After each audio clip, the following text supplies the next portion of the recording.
Was there a little still? No, you can just let it out.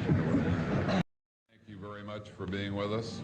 Good morning, Mr. Chairman. It's a great pleasure to be with you, and I apologize for running in and out. I seem to be testifying and briefing many people here in Capitol Hill today, and it causes the ingoing and outgoing.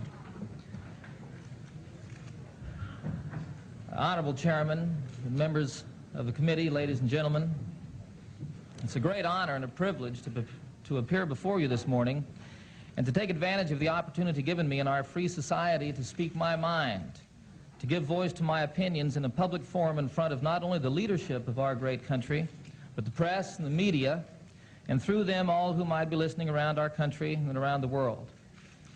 I'm here to address the issue of a possible rating system in the recording industry, labeling records where excesses of explicit sex or graphic violence have occurred, and furthermore references to drugs and alcohol or the occult are included in the lyrics. These hearings have been called to determine whether or not the government should intervene to enforce this practice. Mr. Chairman, this would approach censorship. May I be very clear that I'm strongly opposed to censorship of any kind in our society or anywhere else in the world. I've had in my experience 2 encounters with a sort of censorship. My song Rocky Mountain High was banned from many radio stations as a drug-related song. This was obviously done by people who had never seen or been to the Rocky Mountains and also had never experienced the elation, the celebration of life, or the joy in living that one feels when he observes something as wondrous as the Perseid meteor shower. On a moonless and cloudless night, when there are so many stars that you have a shadow from the starlight. And you're out camping with your friends, your best friends, and introducing them to one of nature's most spectacular light shows for the very first time. Obviously a clear case of misinterpretation. And Mr. Chairman, what assurance have I that any national panel to review my music would make any better judgment? To my knowledge, my movie, Oh God, was not banned in any theaters. However, some newspapers refused to print our advertisements, and some theaters refused to put the name of the film in the marquee. I don't believe that we were using the name of our Lord in vain. Quite the opposite, we were making a small effort to spread His message that we are here for each other and not against each other. Discipline and self-restraint, when practiced by an individual, a family, or a company, is an effective way to deal with this issue. The same thing when forced on a people by their government, or worse, by a self-appointed watchdog of public morals, is suppression and will not be tolerated in a democratic society. Mr. Chairman, the suppression of a people or of a society begins, in my mind, with the censorship of the written or spoken word. It was so in Nazi Germany. It is so in many places today where those in power are afraid of the consequences of an informed and educated people. In a mature and incredibly diverse society such as ours, the access to all perspectives of an issue becomes more and more important. Those things which in our experience are undesirable generally prove to be unfurthering and sooner or later become boring. That process cannot and should not be stifled. On the other hand, that which is denied becomes that which is most interesting. That which is hidden, that which is denied becomes that which is most desired, and that which is hidden becomes that which is most interesting. Consequently, a great deal of time and energy is spent trying to get at what is being kept from you. Our children, our people, our society, and the world cannot afford this waste. It was my pleasure to meet with radio programmers and broadcasters from all over the country this past week in Dallas. They expressed their concern about this issue and the direction in which it seemed to be going. They also expressed their willingness to practice the discipline and self-restraint that I mentioned earlier, especially when they were given direction by their listeners. Now, I believe this to be true because they're in business to please their listening audience. I would like to acknowledge the PMRC for bringing this issue to the attention of not only our industry, but our government and our people. It is obvious that we are dealing with a real problem which warrants our concern. I would like to point out, however, that we address ourselves not to the problem, but to the symptoms. I suggest that explicit lyrics and graphic videos are not so far removed from what is seen on television every day and night, whether it be in the soap operas or on the news. That we should point our finger at the recording industry while watching the general public at a nationally televised baseball game chant in unison, "The Blue Jays suck." is ludicrous. The problem, Mr. Chairman, in my opinion, has to do with our willingness as parents to take responsibility for the upbringing of our children, to pay attention to their interest, to respond to their needs, and to recognize that we as parents and as individuals have a greater influence on our children and on each other than anything else could possibly have. To quote a wise old man from ancient China, if there be righteousness, not self-righteousness, that's not part of the quote. If there be righteousness in the heart, there will be beauty in the character. If there be beauty in the character, there will be harmony in the home. If there be harmony in the home, there will be order in the nation. And if there be order in the nation, there will be peace in the world. I thank you very much. Mr. Chairman, if I may, add a couple of personal words. I'm a father of 2 children, both adopted. I have a lot of friends in the music business, other rock performers who have children also. And all of them, including myself, we have a great concern for our children. That's why I'm here today. In my experience, sir, all over the world, one of the most interesting things about the music that young people are listening to is it gives us, as adults, a very clear insight as to what is going on in their minds. We can know what they're thinking by listening to the music that they surround themselves with. The people that I've had the opportunity to talk with, the troubled children, the teenagers who are considering suicide, what they express to me is a real frustration in their lives, an inability to communicate with their parents, an inability to understand or to envision any kind of a possible future because of the nuclear threat that we live under. They don't see things getting better economically. They don't see things getting better for the small businessman, for the small farmer. They do not see a future for themselves. It is my opinion that it is out of this that some young people put a gun into their mouths and pull the trigger. We can turn this around, sir. We can address the reality of a problem and not deal with just the symptoms and create not only a better world for our children, but for ourselves and all of humanity. We can end hunger. We can rid the world of nuclear weapons. We can learn to live together as human beings on a planet that travels through the universe, living the example of peace and harmony among all. I haven't listened to too much of it, but it seems like the majority is otherwise. I think that the oral atmosphere developing in this particular hearing that the committee's on trial and make darn sure we don't do nothing ought to transmit rather back to the original problem. Filth, pornography, suicide, all this other stuff coming out of these records. Now, the other gentleman, Zappa, said, print the words. I rather like that. Since I wouldn't have to read it. He would read it one way, obviously, and I would read it differently. And there is that human error involved. Do you have any recommendation for the committee other than just do nothing? I mean, you've talked in beautiful terms. You're the best I've seen on peace and the family. I'm not speaking facetiously, and the family and the responsibility and the wonderful human nature, and I'm with you on the stars. We're both supporters of Cousteau, and I've authored in this particular committee the oceanography programs. Barring all of that, are you saying do nothing? No, sir, I'm not saying do nothing, and that is exactly why I'm here and why I applaud this hearing and applaud what these ladies, what the PMRC has presented to us. Well, I think we've got to be sensible about it, but there is, like you say, particularly with at least the radio and TV, I can't read the words coming there. I can see that difference between Mr. Zappa and myself. If persons of free volition can go in and read the language and see the words there, I wouldn't have to read it. But then, to not have some inhibition, some kind of discipline, as you describe it, within the broadcast media, then we've flunked the course, because there are 6 hours of that thing steaming and beaming into the homes. Well, you know, Senator, excuse me if I'm interrupting. No, sir, not. I'm trying to... When I was raised, television was just coming out, and golly, it was an attractive medium, and I could sit there in front of that TV set and watch it all day. My parents had some restrictions on how much time I could watch television during the week, especially when I was going to school. And I could choose the programs that I wanted to watch. And I think that this is kind of an influence that we can exercise as parents on our children. Just because it's on 7 hours doesn't mean our kids are going to get to sit there and watch it that whole time.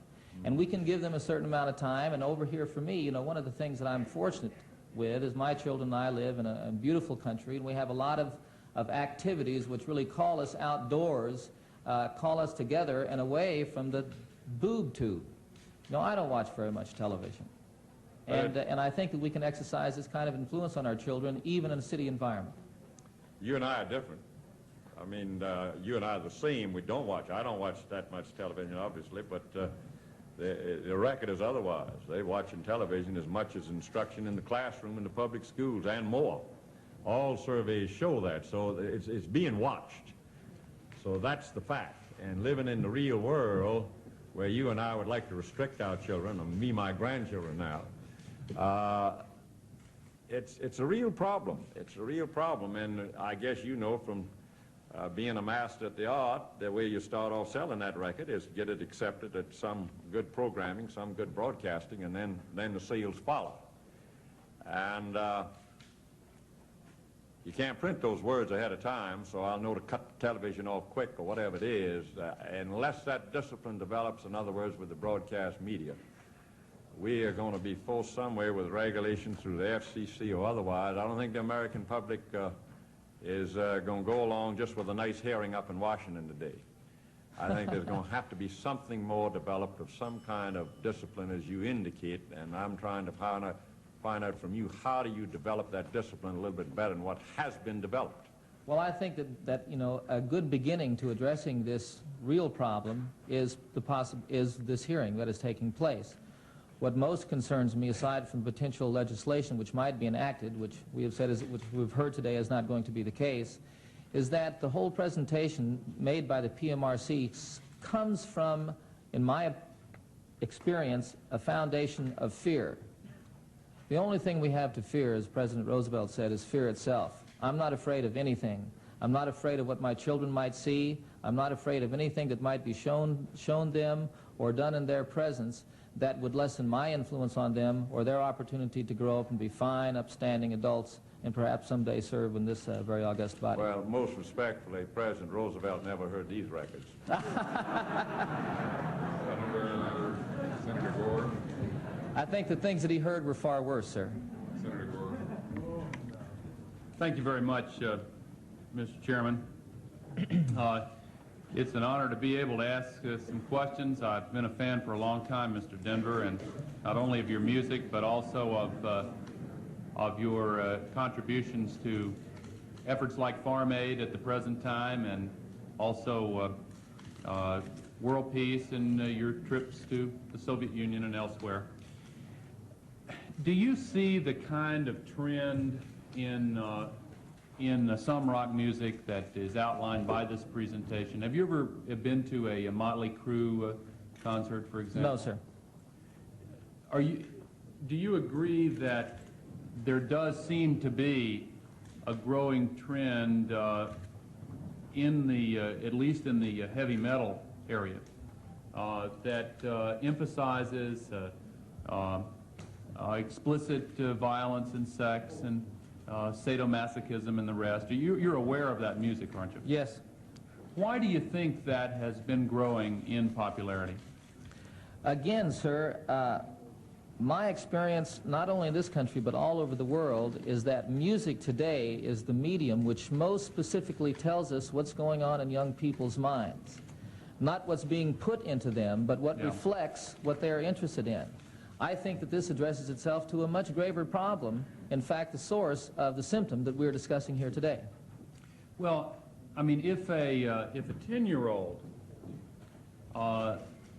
listens to a song glorifying rape, that's not reflecting what is in that 10-year-old's mind, is it? I don't think so. I'm not sure that there are many 10-year-olds who know what rape is. Well, I'm not sure I would agree with that. If you have an explicit description of a suicide, for example, and a song that seems to glorify and promote suicide. That's not, I mean, young people are aware of that. Mr. Gore, Senator, excuse me for interrupting. Sure. If I could count the number of times that a mother or father has come up to me, or a child has come up to me and says, if I don't get your autograph, my mother's going to kill me. If I don't get your autograph, my daughter is going to kill me. Yeah. You know, Well, you see a difference. this is a don't part you? of our language, and Yeah. and there might be a slight difference, but I don't think it's as big as you point out. You Well, know, the if, way this video that we watched here today, I think is probably a fantasy that every kid has about his father at some point in time. It may not be exactly those particular graphics. It may be out in the farm, being able to take your dad out and put a board to his fanny. But this goes on. This is a part of growing up, and our society has gotten increasingly complex. There are many more images to reach from. They all have an impact on a child's mind, and I'm saying that the small percentage of records that we're discussing here today, compared to the 125,000 songs that are released every year, is minuscule and is not going to affect our children to a degree that we need be fearful of. We need to be conscious of it. We must concern ourselves, and we need to communicate with our children and have them feel comfortable with communicating with us. Well, let me come back to the question about suicide. Let's say you have a popular rock star who has a lot of fans, who sings a song that says suicide is the solution, and appears in fan magazines with a gun barrel pointed in his mouth, and promotes material that seems to glorify suicide. Here we have one of the highest rates of teen suicide of any country in the world. The rate has gone up 300% in the last decade among young people, while it's remained constant among adults. Do you think it's a responsible act for a record company to put out a song glorifying suicide, and for the artist to promote the album by putting a gun in his mouth in a simulation of suicide? I would not like to be the one to tell a record company or an artist what to do. I certainly think the picture that you describe is deplorable, and if I found that in my home, I would talk to my kids about it and get rid of it. Could I just interrupt? It's my understanding that you have to leave. Is that correct? Or you're under strict Senator, I time appreciate that. Yes, I have an appointment with NASA at noon, and if it's possible, I would like to go to that, but I also really appreciate being able to discuss this with you all, and I'm happy to stay if I can handle that. Let me ask if are there any more questions? Mr. Chairman, I will stop my questions at this point and wish Mr. Denver good luck in getting on the space shuttle. Thanks very much. I appreciate that. Senator Axon has a question, and I think Senator Pressler does. Mr. Chairman, thank you very much for being here. Yes, sir. I appreciate your testimony. I don't know you, but although it may lead to the beginning of the end of your career, I like your music. In fact, I think I know you. I think a friend of yours, Rainbow Terrain, has talked about you. She's an art instructor and a friend of my wife's, and I kind of think I know her through you. Just one basic question. Please clarify for us, what is your opinion to the key question that's been asked time and time again here, and you've alluded to it. Are you for the printing of material on labels? Are you for or against, or are you for or against any kind of a rating, as long as it's done voluntarily between the record companies and the producers? That's my key question, and I would simply say one more time, which I said every time I've had this microphone this morning. I think it's wrong to imply that although no bills have introduced, bills might not be introduced, and I want to hold that threat for what it's worth over the head of trying to accomplish some free enterprise volunteerism that most people have agreed to. What do you think about a free enterprise volunteerism getting together and either printing or coming up with a rating program of some kind that would be prominently displayed on records? I'm opposed as an artist I'm opposed to any kind of a rating system, voluntary or otherwise. Putting the lyrics on the sleeve of an album or on the jacket of an album is no problem for me. Again, I think it goes beyond reading the word, and I bring up again the song Rocky Mountain High.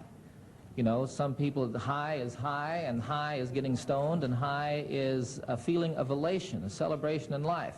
As I told the people in the Soviet Union when I had the privilege of singing for them there, I sang Rocky Mountain High, and then I described what high meant to me, and then I said to them, that's how I feel having the privilege of singing for you. That is how I feel having the opportunity to participate in my government here today. Thank you, Mr. Denver. Thank you, Mr. Chairman. Senator Pressler?